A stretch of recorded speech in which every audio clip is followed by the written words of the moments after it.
البدع والأهواء، أهل البدع العقائدية وأهل البدع السياسية. نقول بيننا وبينكم السلف، بيننا وبينكم الكتب، كان فيقول البدع بيننا وبينكم. Bismillahirrahmanirrahim. Qala al-Imam an-Nawawi rahimahullah al-haditsus salis wal arba'un ba'dal alf 1043. Wa an Ibni Abbas radhiyallahu anhuma annahu sami'a an-nabiyya sallallahu alaihi wasallam yaqul la yakhluwanna rajulun bimra'atin illa wa ma'aha dzu mahram. Jangan sekali-kali seorang lelaki itu bersepi-sepi menyendiri dengan seorang wanita kecuali wanita itu disertai mahramnya. Lihat, yang penting adalah si wanitanya. Laki-laki punya mahram atau tidak itu lain, tapi wanitanya ini karena mereka adalah lemah akal dan juga lemah agama dan juga seringkali lemah fisiknya. Sehingga fitnah yang terbesar itu akan menimpa wanita itu dalam artian apa? Kalau rugi dia yang rugi. Ya jelas laki-laki fitnah terbesarnya adalah perempuan. Baik. Karena kalau ada mahram maka ada harapan lelaki yang lain pun tidak sewenang-wenang bicara ini itu atau minta nomor telepon lah atau oh saya aja lah yang menghantar dan sebagainya. Nah ini ada mahram akan apa berpikir dia. Dan juga boleh jadi nanti kalau dia mengganggu mahramnya yang akan memukul orang itu atau menelpon polis dengan cepat dan seterusnya. Tapi yang banyak terjadi adalah karena ikut budaya busuk orang kafir, banyak yang meremehkan ini, akhirnya pacaran di sekolah-sekolah, laki perempuan kadang bersepi-sepi entah di kantin atau di belakang dinding dinding apa namanya itu, dinding sekolah atau apa. Sampai ada berita yang menyedihkan, berita rasmi untuk tahun ini di Indonesia itu angka kelahiran dari orang-orang yang masih sekolah yang belum kawin melompat tinggi sekali, melonjak. Na'udzubillah. Mana hasil dari pendidikan moral yang dibanggakan itu? Tak ada benteng yang mampu untuk membentengi ini semua kecuali syariat Islam yang ditegakkan, bukan moral-moral yang ingin merubah dan merombak syariat Islam itu. Dengan alasan apa? Pendidikan moral ini adalah sebagai penapis, penyaring budaya yang baik kita terima, budaya yang buruk kita buang, itu teori saja. Kalau tidak ikut syariat pasti hancur. Salam. Padahal baru apa? Sekolah menengah pertama, bahkan sekolah dasar sudah sebagian sudah hamil, sebagian sudah ada perselingkuhan padahal belum kawin, masih sekolah. Tapi dibiasakan untuk laki perempuan bercampur, kadang berdua-dua di mana, akhirnya hancur. Tak layak untuk membanggakan dengan budaya yang buruk macam itu. Baik. Wala tusafirul mar'atu illa ma'adhi mahram. Dan wanita tidak boleh bersafar kecuali dengan mahramnya. Baik. Demikian pula yaitu apa? Tatkala kita tahu ilahnya adalah karena lemahnya akal mereka, lemahnya agama mereka dan lemahnya fisik mereka yang sering dengan mahram aja kadang masih membingungkan, menyusahkan. Ma'ruf tentang apa? Berita banyak sekali, banyak problem, banyak persengketaan. Nah, bagaimana dengan yang terbiasa untuk tidak dengan mahram? Maka tatkala ilahnya itu jelas, berarti apa? Yang lain-lain juga boleh dikiaskan. Apa gunanya? Kita menghantar dengan, yaitu kita sebagai mahram menghantarkan dia dalam jarak safar, kemudian di sana kita tinggalkan dia. Apa bedanya? Nanti di sana boleh dikacau sama setan-setan dari kalangan manusia atau setan dari kalangan jin yang membisiki, engkau jauh dari walimu, tak apa, engkau affair dengan sesama perempuan, bahkan sesama santriwati pondok atau apa, tak ada mahram, tak apa, akhirnya rusak.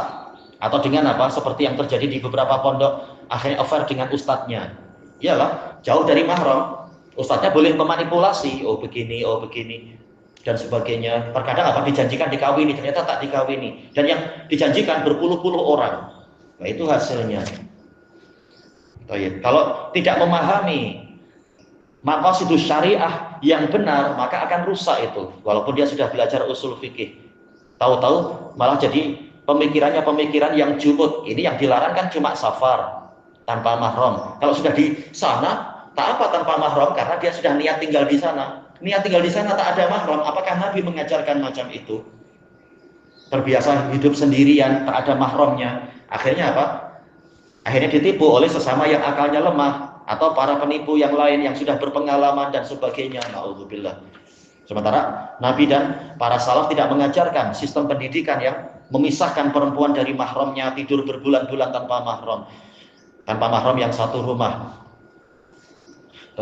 Bahaya sudah banyak, cerita-cerita dari berbagai pondok sudah banyak. Faqala rajulun ya Rasulullah, inna mar'ati kharajat hajjah. Ada seorang lelaki mengatakan, wahai Rasulullah, sesungguhnya istri saya keluar untuk berhaji. Wa inni uktutibtu fi ghazwati kada wa kada. Sementara saya telah ditetapkan untuk ikut perang ini dan itu, yaitu ikut syariah. Telah ditetapkan, dan ini fardu ain. Kita tahu di antara jihad adalah fardu kifayah, tapi dia menjadi fardu ain di salah satu dari 3 keadaan. Di antaranya adalah jika dia sudah ditetapkan oleh waliul amr untuk berperang, ini fardu ain. Di antaranya yang lain adalah apabila jihadnya adalah jihad difai, membela diri, negara diserang, yang di situ wajib berjihad.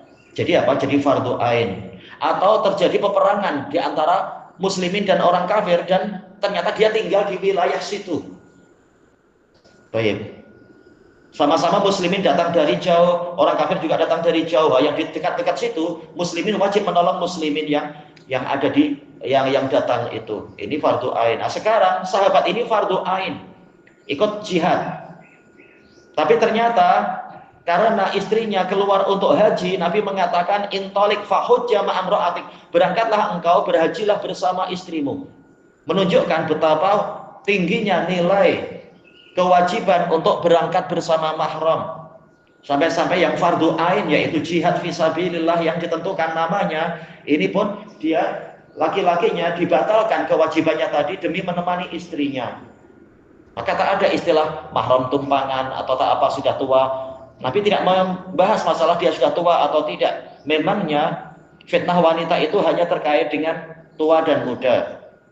Memangnya keperluan masalah mahram itu hanya terkait dengan masalah yaitu menghalangi adanya perzinaan. Bahaya itu banyak, bukan sekedar masalah perzinaan atau perogolan, pemerkosaan, tapi juga terkait dengan kesulitan kalau dia dirompak di jalan, atau dia kesulitan membawa barang atau diganggu oleh hewan dan sebagainya. Banyak sekali hikmah adanya mahram. Yang kalau wanita hanya dengan sesama wanita, itu pasti lain hasilnya.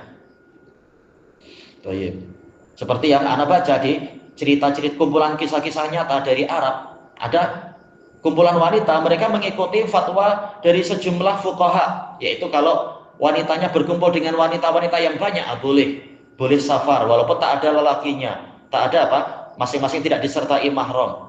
Ternyata musibah, karena pemandunya tetap pemandunya laki-laki, pemandu bus itu, lihat semuanya perempuan di belakang dia, akhirnya dia memakai entah apa itu istilahnya semacam rokok, tapi rokoknya sudah mengandung obat apa itu untuk menghilangkan kesadaran. Akhirnya satu bus semuanya tidur. Sudah habis itu entah dijual kemana. Na'udzubillah, itu hasilnya. Kalau tidak ikut syariat dengan akal yang serba kurang itu. Mungkin intinya memang sudah diatur agar orang yang menghidup itu jadi tidur, jadi tak sadar. Akhirnya hancur, rusak. Mungkin namanya penjahat kan ada aja cara-cara ya, membuat ramuan-ramuan chemical apa entah. Pemandunya tak tidur, memang dia memang penjahatnya. Yang di belakang tidur semua 40 orang. Nah, kalau sudah seperti itu nyalahkan siapa? Atau seperti yang terjadi di zaman Umar bin Khattab radhiyallahu an, ada seorang wanita datang sambil menangis dalam keadaan hamil. Dia bilang, saya haji sendirian. Nah, itulah masalahnya.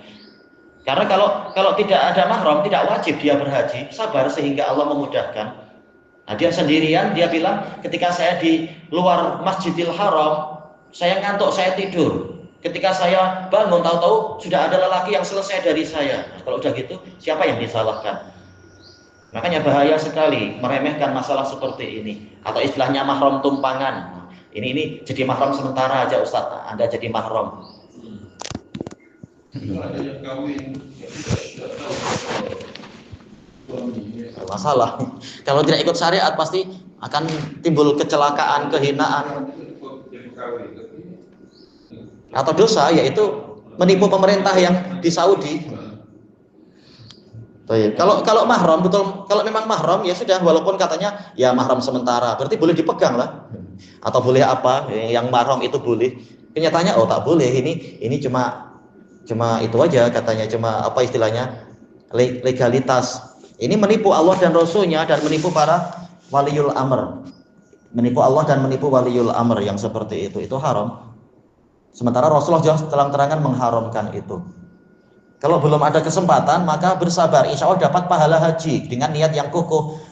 Hanya saja terhalangi oleh udzur, maka pahalanya sempurna, tidak perlu hanya demi untuk mencari hajar aswad, mencium hajar aswad, kemudian apa sampai menghalalkan segala cara dan sebagainya. Ya rata-rata orang ke sana intinya selain haji atau umrah adalah apa? Oh, membanggakan mencium hajar aswad, bukan kesempatan untuk cari ilmu ke para ulama dari kalangan lelaki atau ulama dari kalangan perempuan, misalkan majelis. Tapi intinya di sana membanggakan mencium batu itu. Ini salah sudut pandang yang seperti itu. Akhirnya segala cara dipakai. Kalau perlu selfie, ini saya sudah pegang hajar aswad, selfie riya. Berbagai cara dipakai. Nah demi itu, walaupun tidak ada mahram, mereka tetap berangkat. Ini haram, ini dosa besar. Apakah hajinya itu sah? Wallahu alam, ana belum tahu kesimpulannya. Tetapi masalah haram adalah haram dan ini dosa besar. Baik, ilahuna wallahu a'lam.